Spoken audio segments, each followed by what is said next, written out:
Hi, welcome to Culturally Determined. I'm your host, Aryeh Cohen-Wade, and my guest today, once again, is Phoebe Maltz Bovy. Phoebe, could you please introduce yourself?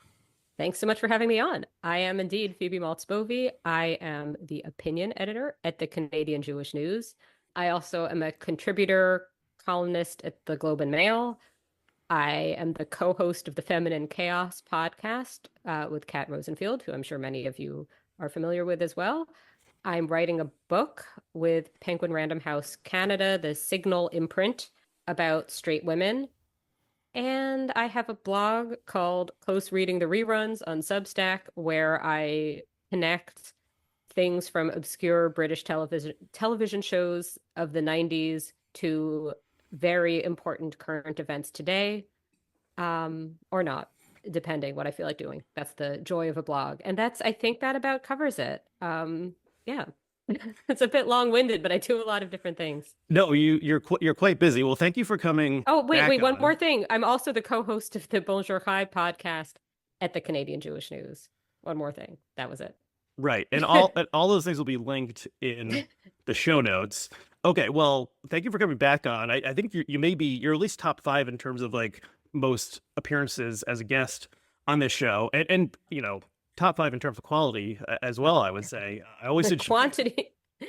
quantity and quality. I enjoy our What I conversations. lack in quality, I make up for in quantity. So the last time we did one of these, it was, I think, May of last year, and we were talking sort of about the death of Twitter, and I think I titled the episode something like "Twitter taught us it was okay to be weird," and at that point, Musk had bought the platform. I think it had been renamed X, but that was both before the 2023 Hamas attack that started the Gaza war and before the 2024 election really got going.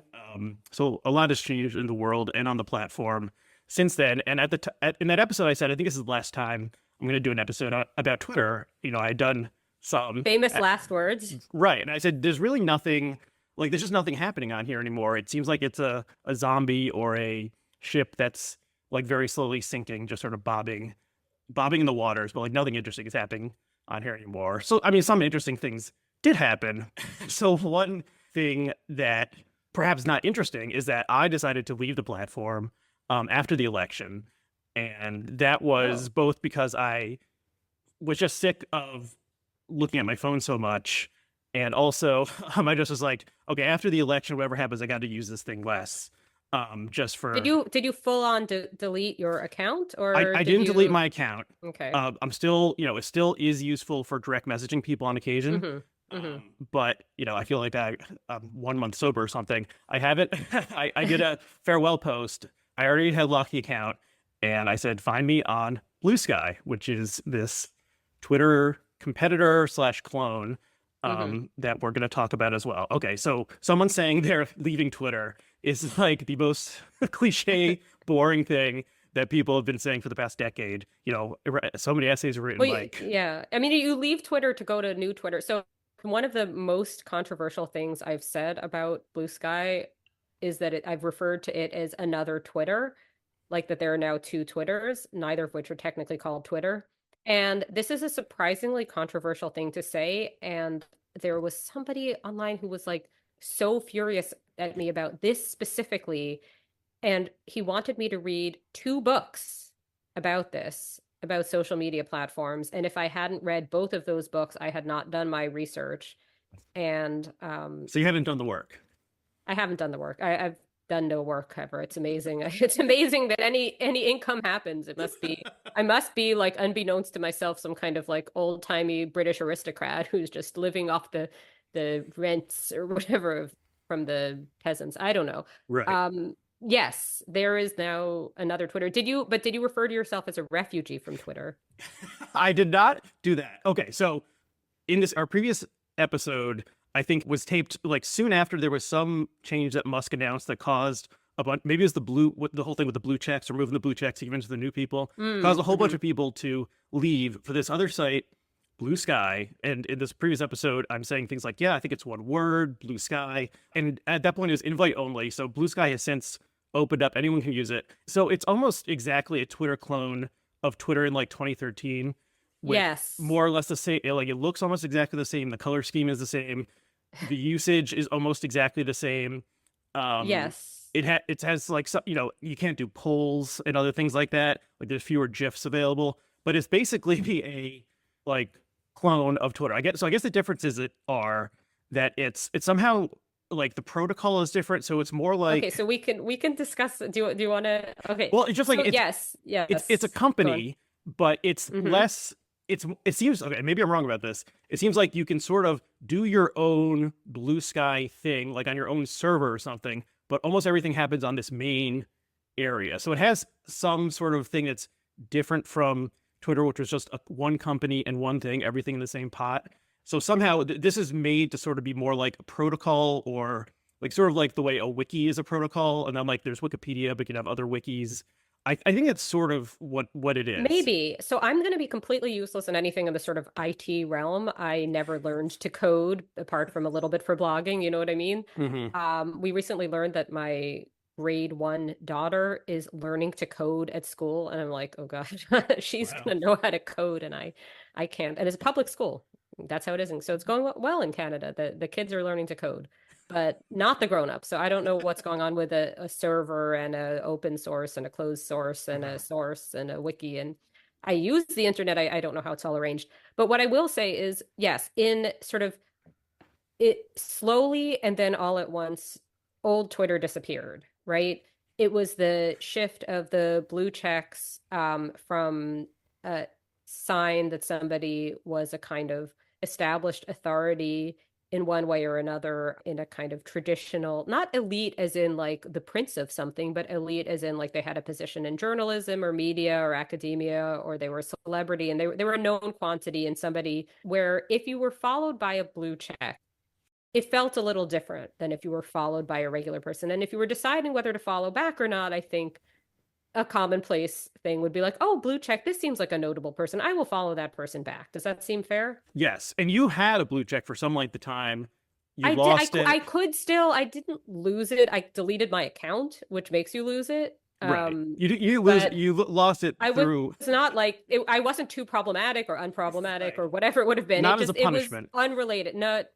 And then I started a new account that it's not transferable, but it became irrelevant because Yeah, and so the must whole change this thing whole thing. So disappeared. people can listen to Yes. this old episode if Yeah. they So want to basically, get all the the blue blue check check bullshit. thing changed a lot because it didn't just sort of take away a certain type of authority. Blue checks became a new thing that was a kind of own the libs thing where you could buy a blue check. So it's own the libs by giving Elon Musk money sort of thing, where you could buy a blue check that would then allow your posts to come with whatever sort of the equivalent is An of like, algorithmic boost, basically, or well, the an algorithmic replies. boost, but also you could do longer posts, you could do sort of fancier posts. It was like the equivalent of like backpack charms for a kid. You know what I mean? Like you get these Uh-huh. little extra things. But also with like real consequences, because yes, that became who you heard from the most. Also, there's a money making so you can, it's pay to play, but the play you can get paid for. So it used to be that you could make connections on Twitter and indirectly get professional success from those connections. And indeed, that if you opted out of Twitter, you were shutting off possibilities for professional connections.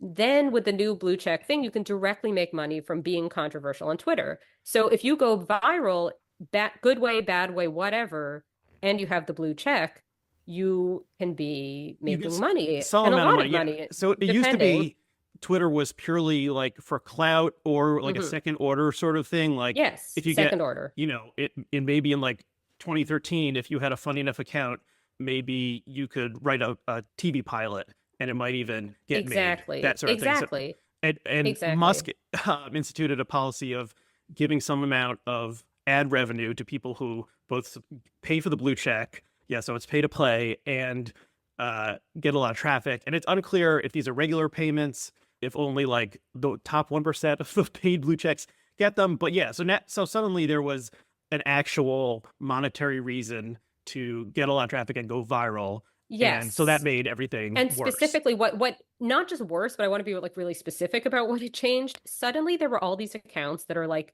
trad man number 312 who thinks women shouldn't drive cars and should also wear push-up bras would be like getting all these people mad at him. You've never heard of this person before.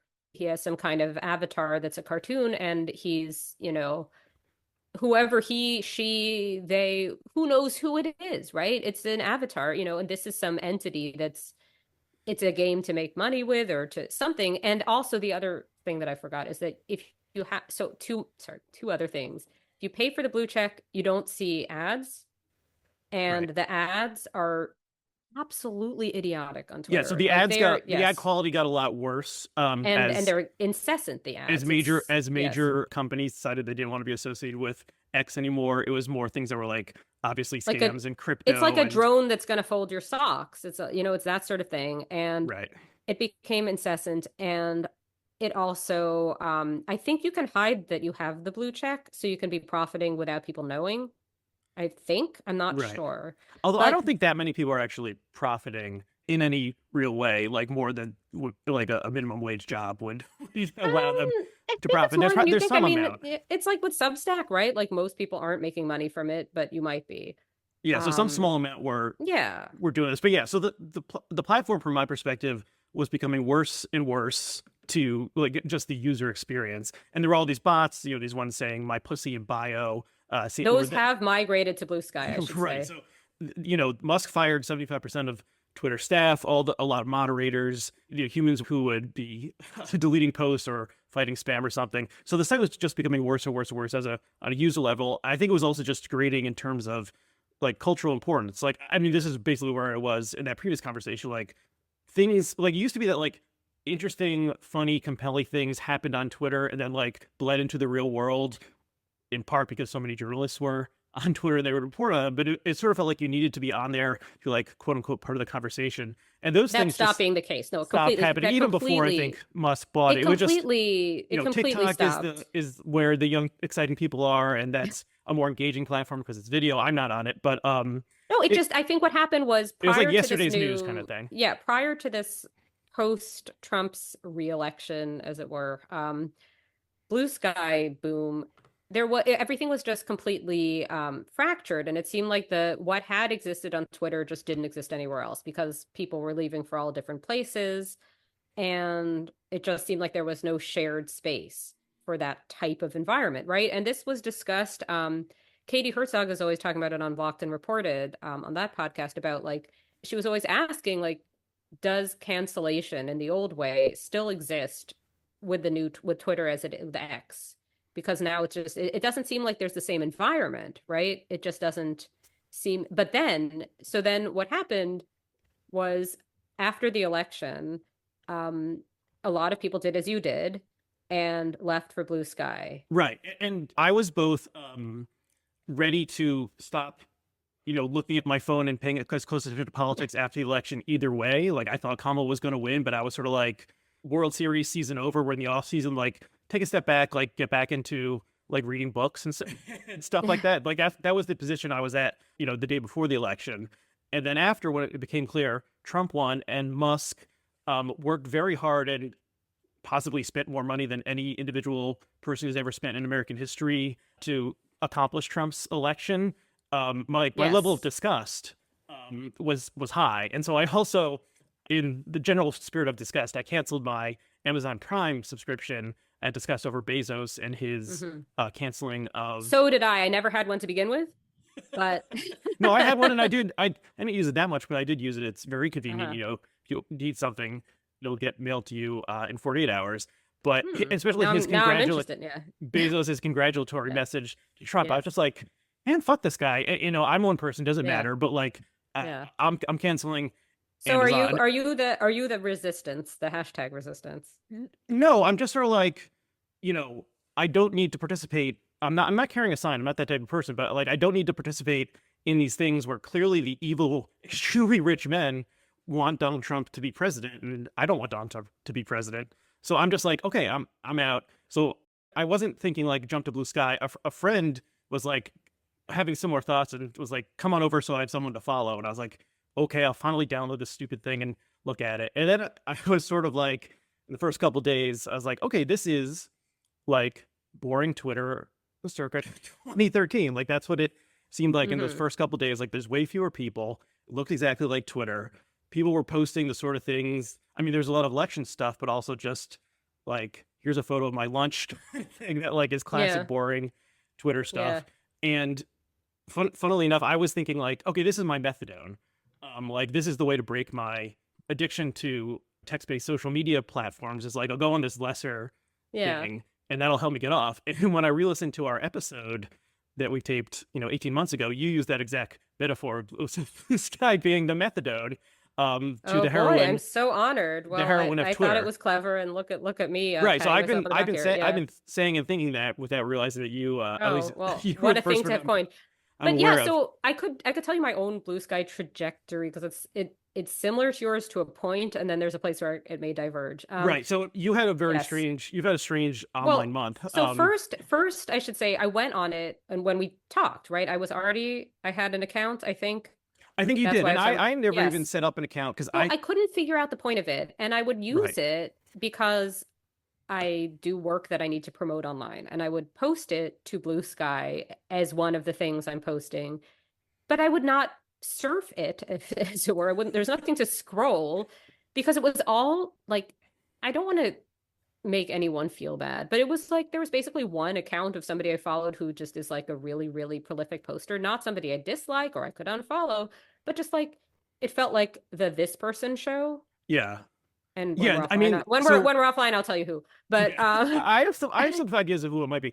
So there's a vibe there of the people who did leave in that initial exodus, like the people who lost the blue check. So some people are quite prominent. So one is Jamil Bowie, who's a New York Times columnist. And mhm. then there's other people who are I sort of follow him, like, but that's not who it okay, is. there are people who are sort of like Yeah. mid-tier Twitter accounts who sort of faded away from Twitter. They ended Yes. up becoming like bigger accounts on Blue Sky because they were sort of the only people who like were semi-pros and knew how to do it. And so they sort of like they were medium fish in a much bigger pond on Yes, Twitter. yeah. They So became the I big could fish try in the to small pond. yeah, I'll try to explain what I think kind of happened with it. So like there just wasn't much happening on it. Like I would go to it and there just wasn't like you Yeah. could log on the next day and there were no new posts. And you could try like I would try to kind of build it up to something. And it wasn't even for anything that concrete. I mean, Twitter, okay, the other things you also on X, you can't really post links. You can't post links to Substack and have them be seen. There are all sorts of reasons, like really these practical reasons.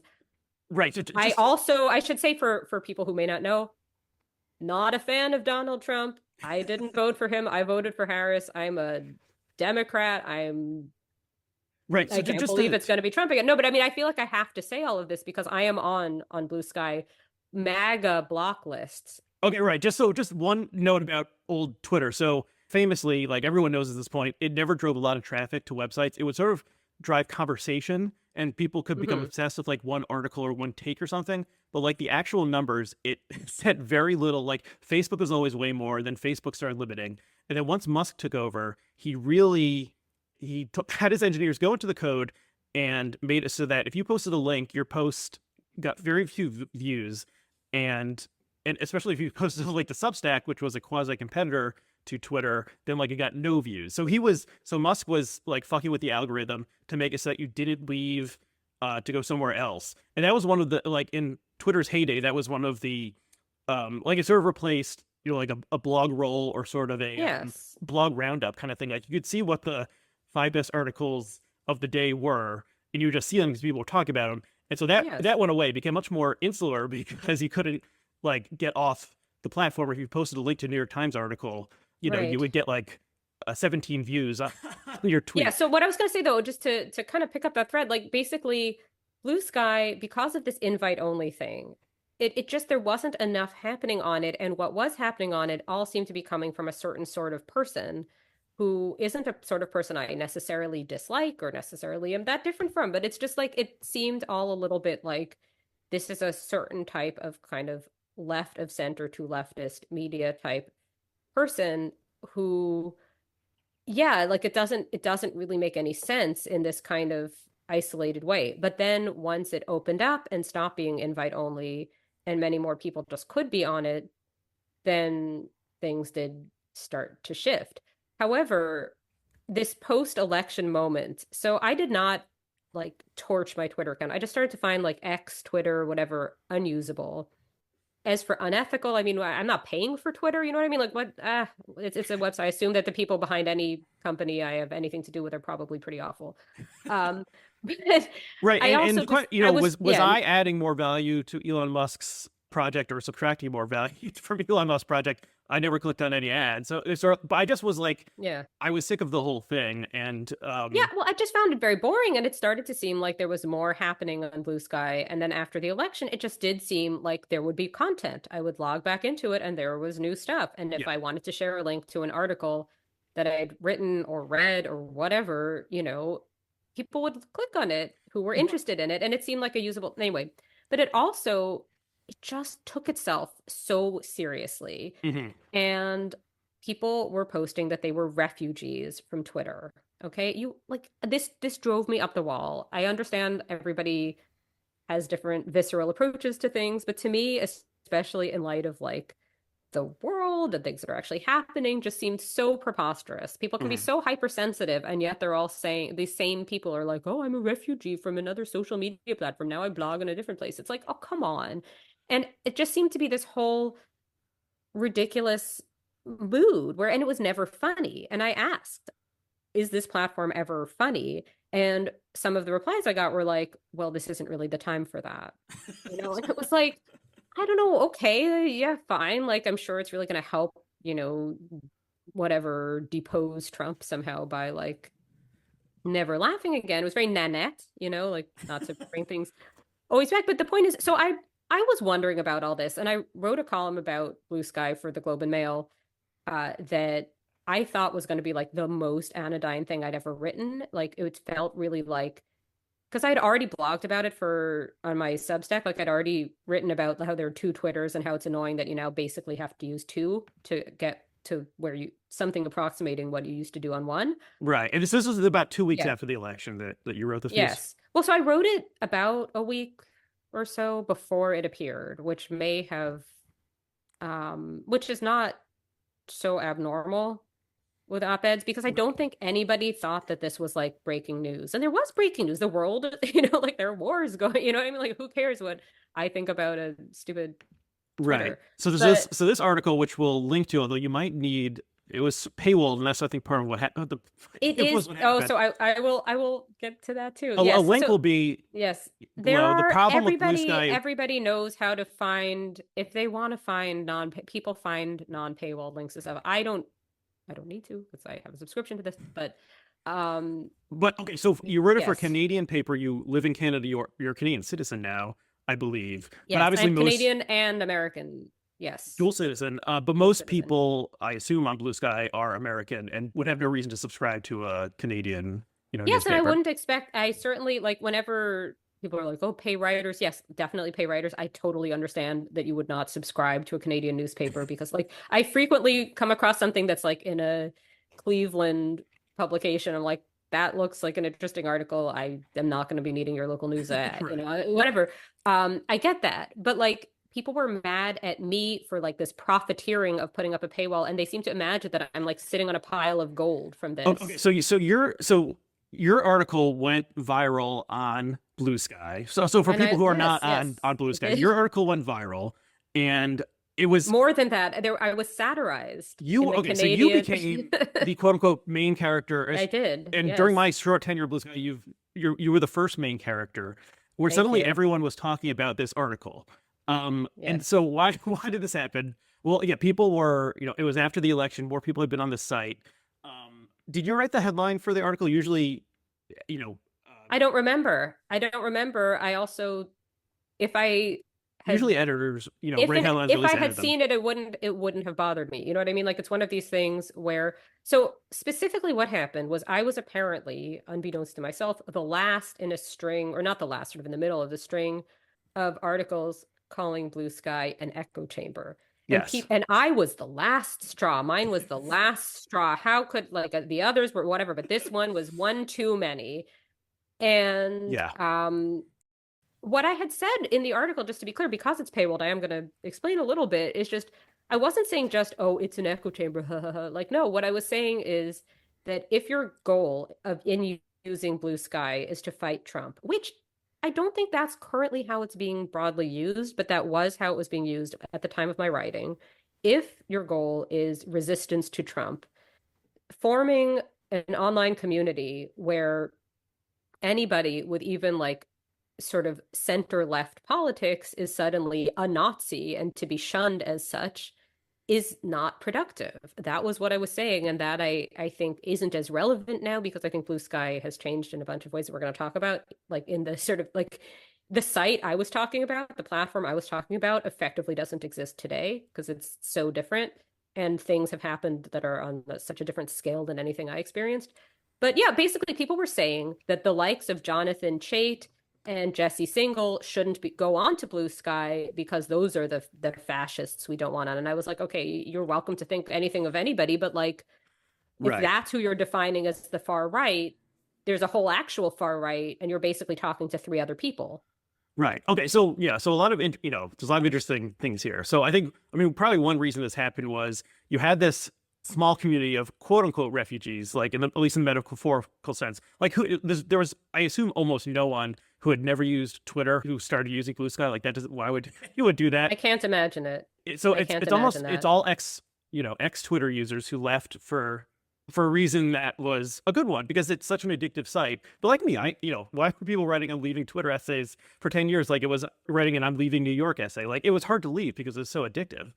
And so you had this relatively small group of ex users, almost like people who got sober or something, to go back to the addiction metaphor. Like, so you had like sort of a quasi AA meeting for, social media addicts who had this site where they're like, okay, everyone's going to be nice here. We're not going to talk about the bad place or the bad thing, like, and then suddenly after the election, like their group of pissed off Twitter users who didn't want to deal with Twitter anymore, like exploded by 100 times. And all these people who had this nice little, quote unquote, nice little community in which they could like talk about their trauma on Twitter or whatever, or post pictures of their lunch. Suddenly they were outnumbered by all these new people. And so the old people were sort of like, let me tell you how we do things a little bit differently around here. Yes, They're it was not a lot. called Okay, so that was tweets. it. That was They're called skates. yes. A lot of it was that sort of about stuff. etiquette guides. So I wrote about the etiquette guides. I wrote about lists lists, there are these like lists that Starter you can use to packs follow the is starter what, pack. yeah. Sorry, that's what I wrote about. And I had to give concrete examples because you can't write an op-ed where you say, I get bad vibes from this thing. Trust me on this. You have to give concrete examples. I was not doxing people. I don't think it didn't really come up like anybody's even actual name. I was talking about the types of things that people did a starter pack for, and it would be things like asexual communist gamers in the Bay Area. You know Right, what I so- mean? It would be something like this, and it would be. And I was just trying to describe a sense of the site because Yeah, so the starter pack is yes. basically like a user put this together. So it'd be like, here's 50 New York Times journalists. That would be like Yes. the most mainstream one. Or here's Yes. 50 science writers. And then it became like, yeah, here's 50, like furries who No, but are I wouldn't even anarcho-capitalists or something. But I wouldn't even say that and then it became, because I looked at the one that was for Canadian journalists, and this was not like a representative sample of Canadian journalists. This was like the furthest to the left, all the way up to like the furthest of center left, but basically still left. Well, in part know that what I must have mean? been because the conservative Canadian journalists didn't join Blue Sky, so they were still on Twitter or doing whatever. There were enough people who could have been put and weren't. But yeah, I think that what was happening. So that was one thing I wrote about. I also wrote about, and this was the thing that proved most contentious, the intolerance filter. So Blue Sky, you can curate your own experience by deciding how much intolerance you're willing to put up with. But intolerance includes things so here's the thing. Everybody on Blue Sky who's into the block list and all of this, they hate Nazis, they hate fascists, they hate transphobes. And this is like all one sentence, basically. Like, get rid of Nazis, get rid of transphobes. That's the whole thing. And they define transphobe in a way that would, and I'm speaking neutrally about how the world is, okay, that would put virtually everybody who isn't on Blue Sky and an active Blue Sky user in it, because anything but the most sort of party line type of trans activist stance would make you in this context, a transphobe. So somebody who thinks that like trans women should not compete in women's sports and posts that would be like transphobe. I don't give a crap about sports. This is not me like having any, like, I'm not opining on this topic. I'm telling you how it.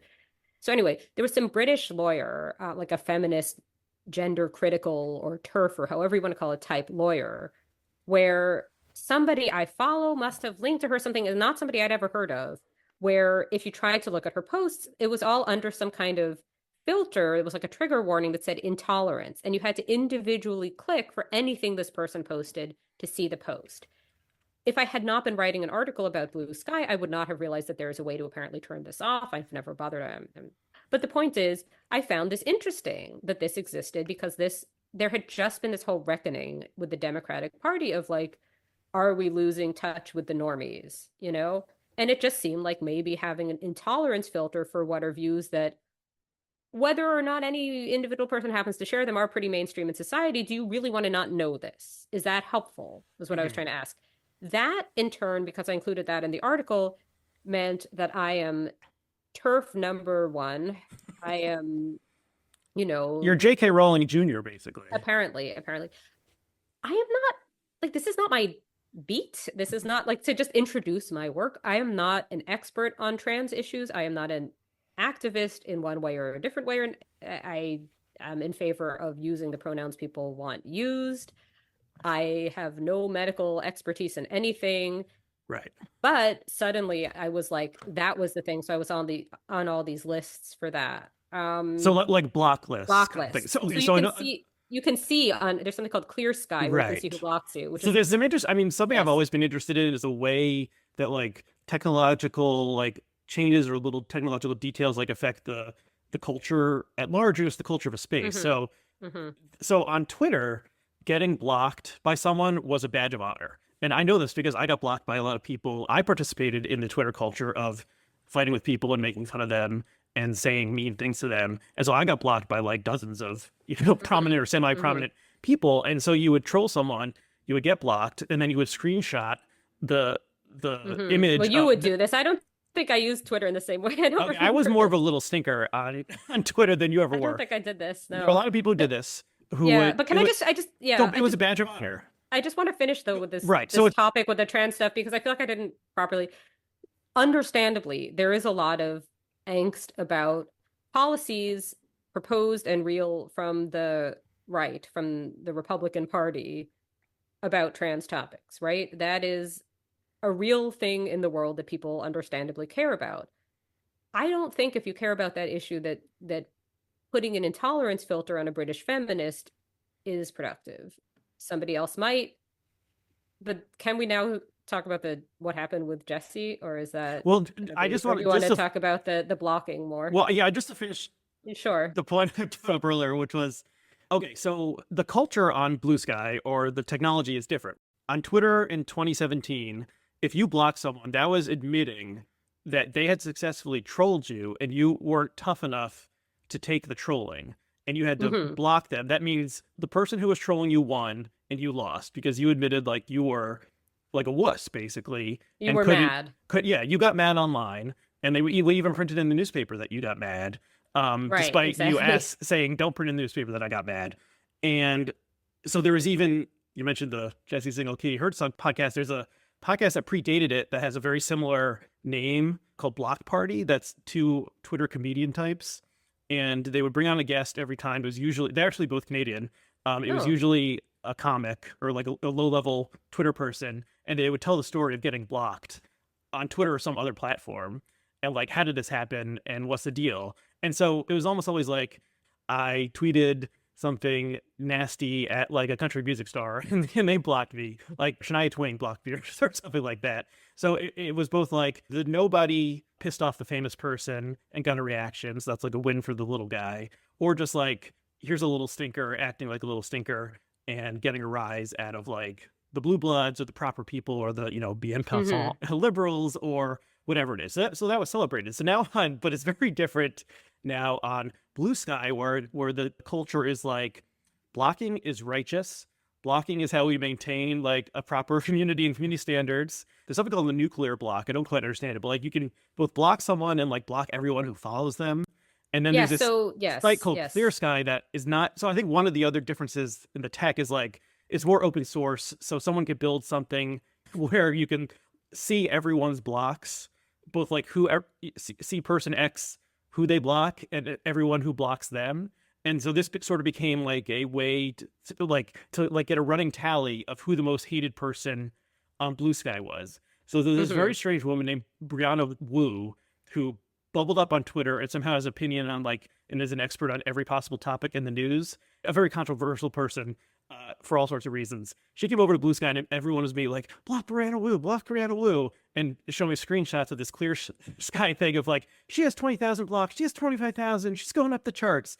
So it's just like, so the And whole thing, what's it's just remarkable is reversed of that what this it was is such before. a thing that I only vaguely know who Brianna Wu is, and yet I have seen Same. this phenomenon playing out with other people, where I saw like screenshots of like that Barry Weiss had joined, a screenshot of like her, profile, and saying we all know what to like to block this person now, So it just right? became the cool thing. So maybe on Twitter, the cool thing to do was like, I'm going to get Barry Weiss to block me by like being an I see what asshole you're to her in the saying. replies.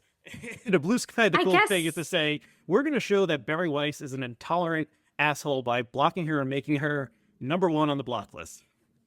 Yeah, yeah. I mean, it maybe, although I think what's happened is as more people have joined, there's not the same uniformity of, like not every some people, and I posted this, I'm gonna quote myself, super pathetic, but whatever, that like some people's block, like one man's block list is another man's starter pack. And like, I'm sorry, but this is true.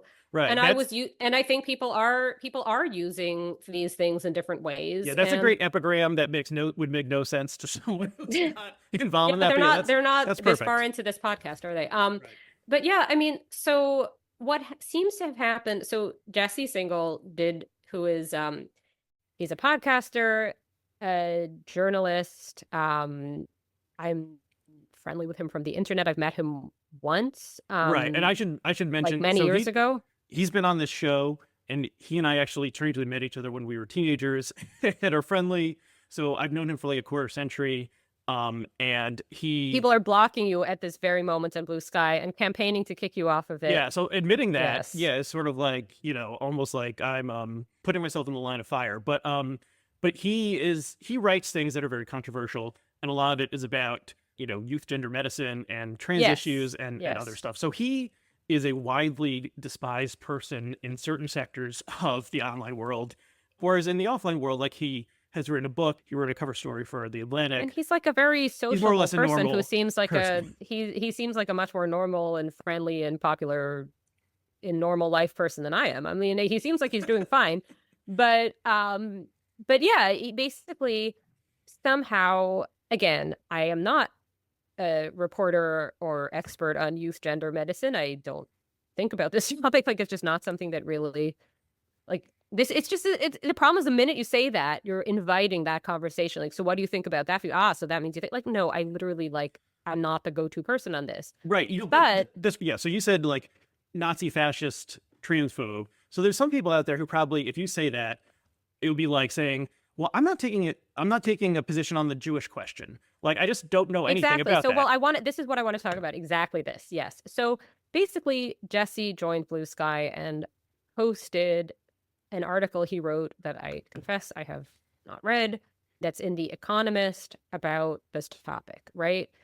And he also posted that people should follow me. So that and I got the shitting pig thing video immediately appeared in my mentions. But so what I experienced were people, so I didn't really ever talk about like what happened for the pylon I had. The platform became unusable for me for like a day. Right. Yeah. Like, We're a being day. very disorganized here. But yeah. So Yes, but yeah, so people it were became dumping on you for like people were furious at me because I was clearly a supporter of I was like this Elon Musk fangirl, which was a bit weird for me because 2 columns previously in the Globe and Mail, so pretty recently, I had written a whole like pan of current Twitter, so it's like, okay, I guess these are not people who follow my work. That's fine. okay, But but probably these are people who they wouldn't have heard of. They didn't even They know didn't I'd know who written you it, were, even but if they did read the article. They read the headline.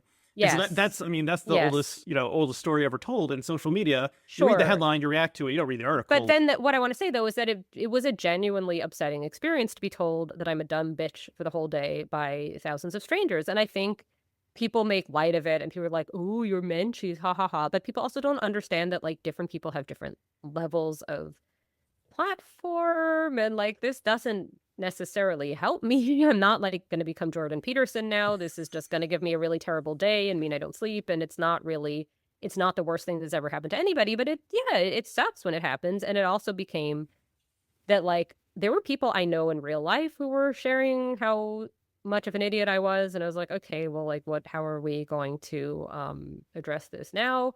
And I still don't know. It's still an open question. So yeah, I mean, but the point is, but what didn't happen though is death threats, to my knowledge. People wanted me off the platform and felt that this was their right to try to kick me off, as if that makes any sense. It's a social media platform. But it didn't become violent, to my knowledge. I also blocked very aggressively, and it maybe did, and I just blocked so aggressively. And because the blocking is pretty thorough on Bluesky, it became contained. And then I suddenly had a much more usable experience on Bluesky. I'm blocked by a shitload of people. Where are you? Have you checked your stats on the I have leaderboard? I have not checked my stats. I'm sure it's nothing, right? Because I'm not famous. Like I'm not. But yeah, so it then became like both a little quieter, but also like a lot more usable. But then when Jesse joined and became like, oh, look at this, the enemy of Bluesky, here he is in full unapologetic glory, he quickly shot up to most blocked. And there were block lists of, and are like many block lists of him, block lists of people who follow him. So I have been blocked by association because I follow him. I have been blocked presumably because he suggested people follow me. I became then suddenly all my menchies were all like about him, and it became this very weird thing because I don't think he deserves any of this. I am not. And if he does it, you certainly. No, but I mean, I am not him. I don't have his platform. I don't like. There's right. I can't. I don't have the part of I have little children. I don't have the time in the day to be like engaging in, and nor is he asking me to or anything. But there was something where I was like, okay, this is weird, but like I just need to kind of say my piece and step away from it and block. I just block very aggressively. So you were a main character, then you caught a stray, is I think what the online people would say, because you were sort of like associated with Jesse.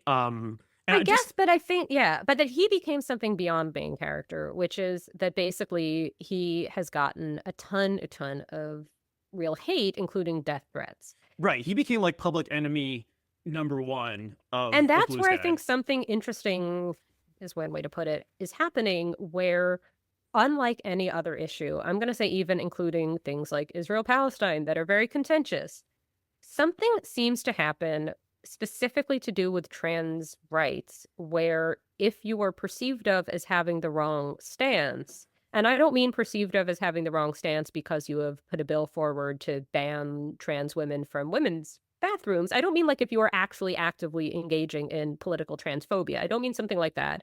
I don't mean if you have committed some sort of hate crime. I mean like just if you have a different stance, right? Then what happens is you are accused of violence. You have done violence, and violence should be done to you. So I'm going to read to you from some graffiti that I took a picture of yesterday just in Toronto, okay? This is offline. We're going to touch some grass here. Ready? So there's a street sign. Underneath the street sign, there's some kind of like traffic sign or something, parking sign, the back of which has been written in what looks like a Sharpie, "Protect trans kids, buy a fucking gun." Uh-huh. And I saw this, I took a picture of it, and I was thinking like, why does this particular issue seem to lead to the threat of violence and presented as pushback against other violence? Like, because the meme or whatever it is, the rumor seemed to be that Jesse is killing actual trans children. He is out there, just with the machete.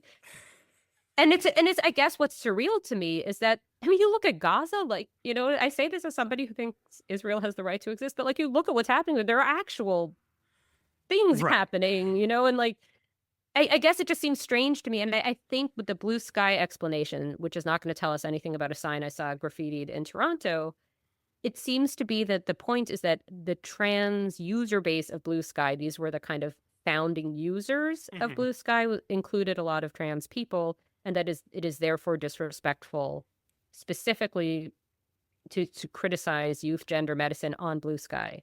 Does any of Yeah. this make any sense? Yes. And there's bringing in the trans topic is, it's like 10,000 additional complications to this. So I'll And try it's to, a topic that I don't know much about, is what I'm trying to get at. right. And I'm trying to make sense of why, as somebody who doesn't have very exciting views on this topic, I don't really know. I don't know what's happening Right. So exactly. there's, yeah. So that on both sides of this debate, it seems like there are people who fervently believe that, like, depending on what policy the government has, like, children will die.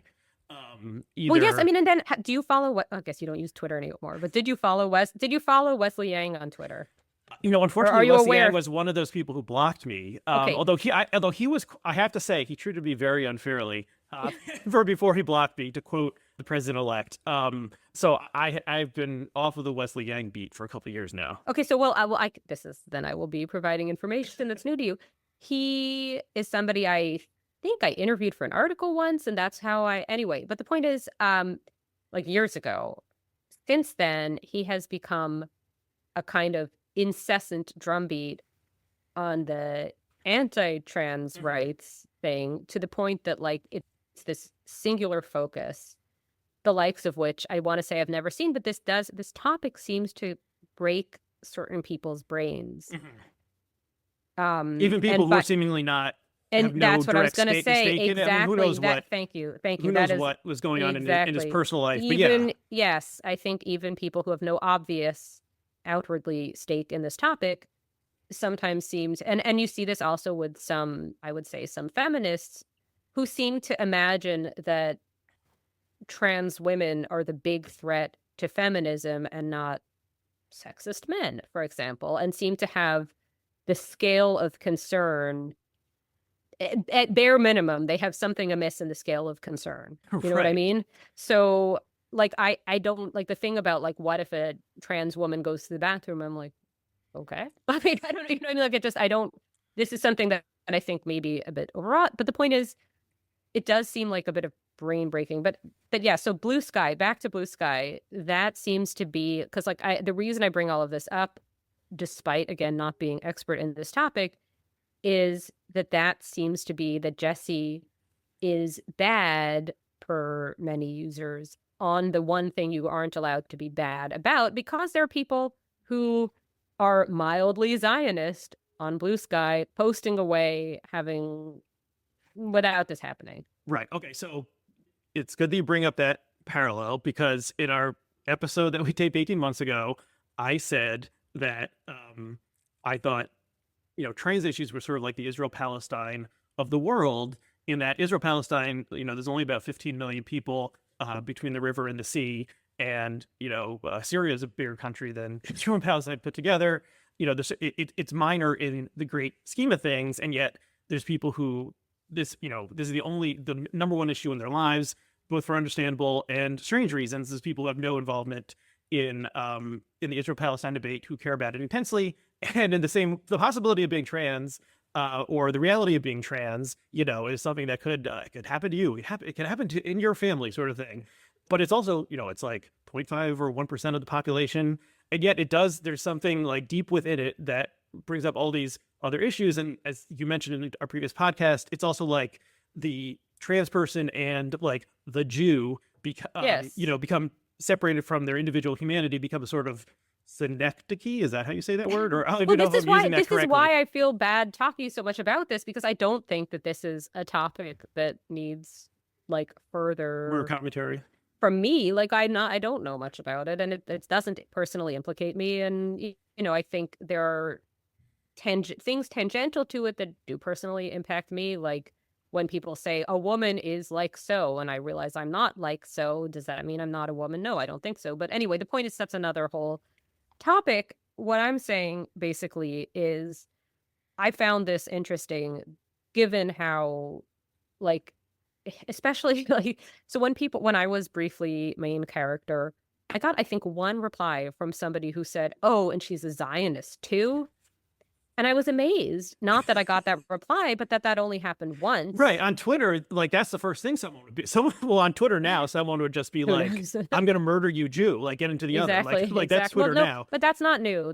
So that's No, another but thing there I always wanted. always was a lot of like the Okay, so alt-right. now, yes, I was gonna. Okay, so here's where I'm gonna have to jump a lot, which is that people were saying like, "Oh, how could you defend Twitter when it's become a Nazi cesspool?" And it's like, well, I first of all wasn't defending Twitter, and second of all, I am not newly discovering Twitter as Nazi cesspool. When I wrote an article in 2015 for the New Republic suggesting America ban guns, and spent like 2 weeks having everybody tweet a picture of their gun at me and say how they were going to kill me and contacting my work and all of this, right?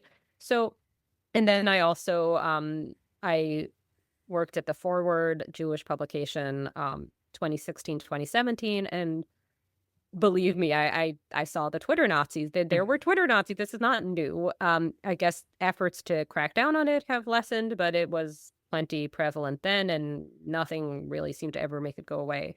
So there's that. But the other thing that I wanted to talk about, though, and this is why we do have to kind of talk about the trans stuff without actually talking about it, which is that basically, if you believe that somebody's politics indirectly cause harm to a marginalized group, the normal thing is not to say that that person should receive death threats. Because the number of times I have seen a post from somebody, including like prominent journalists, that I think indirectly causes harm to Jews, to women, or to Jewish women is like, where would I begin? Mm-hmm. But I would not think to be like sending this person death threats, not because I personally am the most lovely person. I mean, I'm not inclined to do that specific thing. But I just don't think those topics do. And I don't get the sense that people who come across as indirectly racist get this either. It just seems to be one topic. And but I don't know if that's blue sky. Well, I mean, in a way, this is sending death threats online is quaint because now we have someone, an assassin murdering a healthcare CEO on the streets of New York City, and that person being celebrated by millions seemingly of people across the country. So it's not just death threats, it's actual murder where people are now saying, actually, like, this is a good thing.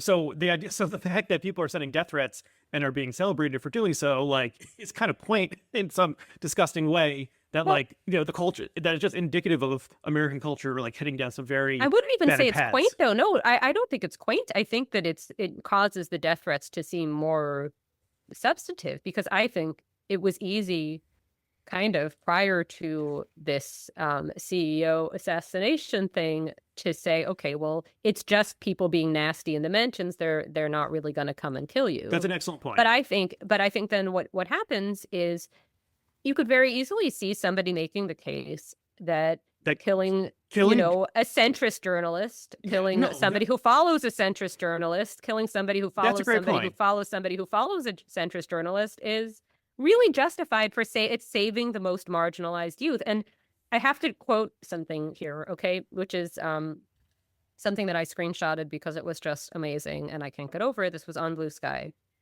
Somebody wrote, "If Bluesky had banned Jesse at the first sign he was here to harass and abuse trans kids, he would not have had to endure the community wrath. Bluesky has a death threat problem, it's true. It's that we have to use death threats to get rid of Jesse." End quote. So, now, I sat with this for a while because it just seemed like, even if you believe, and I don't happen to believe, but even if you believe that Jesse's reporting or posting in some sort of galaxy-brained way constitutes the harassing and abusing of trans kids. Now, I don't think there are supposed to be kids of any sort actually on these platforms. So, like, if you're, you have to assume that the person you're tweeting at or whatever, or bleeding at is not, 8 years old. But even if you think that the idea that you are morally obliged, what was so fascinating was that this person was saying effectively that you're morally obliged to send death threats. Not just that it's okay, but that is like the moral duty. Is you see Jesse Singleton, you can't block him. If you block him, you're basically a Nazi. It's not enough. If No, that's, with this, that's basically Nazi behavior. That's turning away. That's looking away and not punching the Nazi in the face, right? sorry to That's go back not... to Israel-Palestine, but Oh, there's a please, quote please. that It's warmer there. it's a quote that's possibly apocryphal, but I don't think it is, of Golda Meir, where she said something like, "Someday the Arabs will apologize to us for making us kill their children," something along those lines, which is a very disgusting sentiment that like the Israelis like didn't want to kill the Arabs, but the Arabs forced them to. So that's sort of thing. Like Jesse Singal isn't only evil; he forced me to be evil too, to send a death threat. And so he should he's like his evilness has infected my There's poor even a soul. way. There, you know what? Do you know that there's a way of doing this that doesn't bring in Golda Meir if you wanted to? I mean, I'm not saying you can't. Like, by all means, bring in Golda Meir, but like, I thought one of the replies about this was somebody said, "Look what you made me do" about it, and I thought that was also that was the non-geopolitics. So maybe the abusive, Yeah. the abusive husband who's telling the wife, Yes. like, look what you made me do. There's that. No, but when I was saying it was quaint, you're right. The celebration of the CEO assassin Mangione was shocking to me, and I think it's a bad thing. And it's not crazy to think now that there's some semi-unhinged or totally unhinged person out there who says, look how this guy became super famous and millions apparently of young women want to fuck him. Now we care about healthcare. Because he killed Yes. this guy. And if I go and kill Jesse Singal, then that will happen to me too. Like, that's not crazy. There's plenty of guns in America, way more than in Canada. And you could even print one using a computer, which is apparently what Mangione did. So it's apparently what some guy was doing in Montreal, though, some anti-Semite in Montreal. In a post-Mangione world in which it's clear that killing an unpopular person, even someone no one had ever heard of before, makes you instantly famous and beloved so I by want to millions. talk a little bit. I want to talk a little bit murder is about. much more on the table. Can I digress? Yes, please. I think this was a weird story because I think the moment it became clear what this Luigi Mangione looked like from the waist up, bare shirted, there was another part of the story about the women flocking to him and offering themselves up to him. Maybe this is not obvious to you, but speaking as a straight woman and an expert on all things straight women. You're writing a book on it, in fact. Yes. If Luigi Mangione, if he was famous for, he's a barista at the local coffee shop, you know what I mean? Like, he looks a certain way that is going to be the way that virtually all straight women and many gay men and many bisexuals of all stripes are going to be like, yeah, I would. But if his crime had been that he murdered a trans woman, people would not be flaunting and joking about how sexy he is. Or maybe a different group of people. I would say a different group of people, although I think the question would then have been, in what capacity was he interacting with the trans woman? And if it was insinuated that it was a certain type of capacity, then maybe he wouldn't become like the trad women might not be right. And he has, him. Mangione has a mirror image on the right. Who's this guy? Daniel Penny, I think is his name, who killed a mentally unwell black homeless person in the New York City subway. And this Penny guy is also, a young, good-looking fellow. And he's young. Well, okay, he's not as good-looking as Luigi, like few are. But I'm sure there were conservatives. Like, he became a conservative hero, and J.D. Vance brought him as his guest to the Army-Navy game. But also, I'm sure there were conservative women who were sweating when I was in high school. I've never heard that. Amazing. Amazing how even so I was gonna say, like, we grew up at the same time and virtually the same place, and yet I've never heard that expression. That's hilarious. If you had a crush on someone, you were sweating them. But yeah, so I'm so glad I didn't have to live through years of people referring to crushes as sweat. This is all so this, it's all horrible. I think this is murder. We are going murder is to bad, but also just the cultural reaction. Just it shows. There are people who are like, well, this shows how much people care about healthcare, but it just shows how, desperate and sort of degraded, many people are feeling, but also Can I digress once more about the healthcare but the culture thing? Is fucked up right now. It is. So shortly after, and this actually kind of brings it full circle to Twitter, in the most depressing way possible, though, which is that a man in Montreal went to the ER, found that the wait was too long, left, a 39-year-old man, okay, and posted a selfie of his handsome, shirtless self, having just left the ER, I believe, having not been seen, figured everything was fine, and then died of an aneurysm. And this story broke very shortly after this Mangione story, because the point being, look how it goes in Canada, which has universal health care. Mm-hmm. Here's this horrible thing that's happened. We even have a shirtless man to associate with the story, except here he has tragically died at the young, to me, age of 39. And objectively, yeah, that's, and that's horrible and does prompt a reckoning with Canadian. But the thing is, he was one of my Twitter followers. Really? Yeah. Wow. And I kind of remembered him as like a sort of lively presence on Twitter, I guess, So that was depressing. And anyway, okay, so I even guess, even the vaunted yes. Canadian, universal healthcare system has inequities that lead to Well, the point is that I think people, suffering and dying. I think that, I mean, I favor universal healthcare. I think it works better than the US system. However, I think there are things that need to be figured out in ways that are not via radical actions inspired by handsome murderers. Yes. I agree. This would be the way I would put it. I agree with that. Yeah. And we're not going to kill our way out of any of these problems, I don't think. Okay, let's see. We've been going for a while. We had some thought of talking about Jewish issues and Philip Roth and other things, but maybe we've gone too long for that conversation to happen. People should go read my article about this, but I don't know. Right. So we'll skip that one. Yeah. So you had a piece that we'll link to. Headline is, does this book read us too parochial, too Zionist, the pitfalls of writing while Jewish? People should check that one out. But is there anything else I want to say? But I just want to say quickly on that note that was the only time that I ever wrote something that inspired somebody to do an Instagram, maybe also TikTok video, where they were yelling at me while powdering their face and promoting the face powder. So this was a really exciting thing that happened. Yeah, like I said, you've had quite an online month of just like inspiring unusual reactions from other people. Yes, I was. People were mad because I was MAGA, and then they were mad because I was the enemy of the Jewish people, which I do not think either of these assessments. You're quite right there. Right. Just again on Bluesky, I want to read a post that someone posted a couple weeks ago. And this is the user Waikiki Wanda, who's a fellow Twitter refugee and a funny woman. And she wrote, saw someone doing, I hate this hell site about Bluesky. You definitionally don't. This is a niche's niche for people who can't quit. This is posting hospice.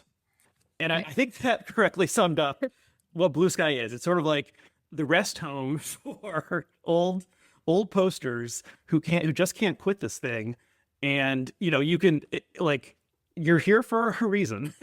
But that's interesting. Okay, no, that's really interesting because I agree with what you're saying, but I also think there's something fascinating about the fact that on Twitter, even well before Musk, you could call it a hell site. Oh, yeah. The site was always, the hell site, like that was very early on. If you call Bluesky a hell site, it becomes a hell site. Hell is what you make of it. Yeah. And someone said you can make a hell of heaven and a heaven of hell. I think it was Shakespeare, although maybe it was Milton. But yeah, so it's sort of like this weird, strange place that I guess is having some impact on the culture, but continues to be a niche's niche seems pretty accurate to me. And maybe segregating out these people into their own like safe space / containment zone, and I'm one of them now, is like maybe that's not a horrible yeah, well, do you think happen. so? Just to wrap up though, like, do you think that Bluesky in its current incarnation is going to have the cultural influence Twitter did? Like when there definitely were not. I think that like Twitter's influence was huge, but it was also very strange. And I think certainly TikTok is much more influential now. Like, every day there's some story about like a restaurant has some exciting sandwich and it goes viral on TikTok, and then like 500 people are lined up outside to get the sandwich. Like that sort of thing didn't really happen on Twitter, and never will at this point. And just like video is so much more engaging than text Mm-hmm. is. And Twitter was Mm-hmm. never like, it was such a strange thing where it was popular among the elite and the people who sort of like decide what happens in culture. And And those Elon people, Musk bothered to buy it right. And those for people that fighting with reason. each Yeah. other was like, yeah, did have this big effect, but like it was never bigger than Instagram, Facebook, TikTok, or other sites where like normal people were spending their time. It was like this elite concern. And I think, as I Mm-hmm. said in previous episodes with you, like I think it was bad for the world in the end. I mean, it helped get Trump elected and seemingly reelected, and like we had some fun on there, but it was like I think it was just bad for the users who got addicted. I mean, it's like yeah, like heroin. You know, we had a lot of fun on heroin, but like, it was bad in the end. And now here's the methadone, here's the hospice care kind of thing where we can go and have our little fights, and we certainly shouldn't be sending death threats to anyone or actually killing anyone. But that seems to be a much less popular opinion to have. Yeah, yeah, I don't know. I think we'll see what comes of it. But I think that yeah, the nicer thing, I saw somebody was posting that it wasn't ever promising to be nicer, it was just promising not to have so many Nazis, which again gets us back to this weird thing where like everybody's a Nazi if they're not like do people have no self-awareness? They're going to be called late tomorrow. Anybody who's posting like this is going to be called the Nazi of tomorrow, and like they should have a little self-awareness, that's all. Yeah, I mean, there's the whole "Are we the baddies?" Meme. No, Yes. there's people there are people who are out and proud Nazis, but just the social media like model encourages extremism, like over emotionality, tribalism, because there's like no one's in charge, so you have to kind of like belong to Mm-hmm. a group who will like fight against the other groups and Mm-hmm. protect you. Yeah, it's sort of like the state of nature, and encourages like it doesn't encourage like the higher things in life. It's like a yeah, war of all against all is sort of how Twitter was in a lot Mm-hmm. of ways, especially because the mods almost never Mm-hmm. intervened. So Mm-hmm. people would join these tribes and get very invested in their tribe and are fighting against the other tribe, and they think saying saying to a stranger you should die, you should kill yourself, like they probably don't think that's bad at all. They think like that's striking a blow Well, for goodness. they think it's defending the vulnerable. And, I'm sure they really think that. What I'll say, that's the most generous I can be. I'm Right. sure they think they're doing that. Okay, so how can people follow you on Bluesky? They can go to the nearest block list. I'm looking. Who am I on Bluesky? I'm looking now to see this. I am Phoebe Bovy, all is one word, .bsky.social. Right, and it has this, for technical reasons I don't understand, everyone's handle, or almost everyone, is this very clunky name.bsky.social, which is ugly and dumb, and maybe they'll fix that. But I think that has something to do with like the way that you could like have your own dot something in this other area that Mm-hmm. runs on the Blue Mm-hmm. Sky system or Right. I something. mean, I never figured out what a mastodon was, but this has just got a funny name, but it's very usable. So yeah, anyway, you can follow me on Blue Sky. Tell me how I touched something that touched something that touched something that hurt a marginalized community I didn't even know existed. That would be, a new one, not any that have been discussed. Like I want a new community that I've not heard of, that I have done an inadvertent violence to. Please Well, tell yeah, me. probably like the asexual gamer, left flank or something is going to be offended. And I would assume so. I await their feedback, and I promise to do better. you're going to sit your ass down and listen, and you're going to do the work. Okay, so yeah, I'm off Twitter. So people can follow me at ARYEHCW at bsky.social or whatever the fuck it is. Link to that will be below. I'm trying to use it in a I'm trying not to. I'm trying to be a good boy. I'm not going to be a little stinker, and I'm mainly just posting like the funny little thoughts I have on there. And I'm trying, basically, I'm trying to use the methadone responsibly and Okay. not. Well, good luck. I don't know if you can overdose on methadone, I'll but see. I'll be seeing you down the methadone clinic. okay, and we'll cheers our little little cups together. Okay, well, thank you, Phoebe, so much for coming back on the show. Thanks to all of the Thank you, Arya. listeners out there. They can rate, review, blah blah blah. Okay, and we'll see you again next time.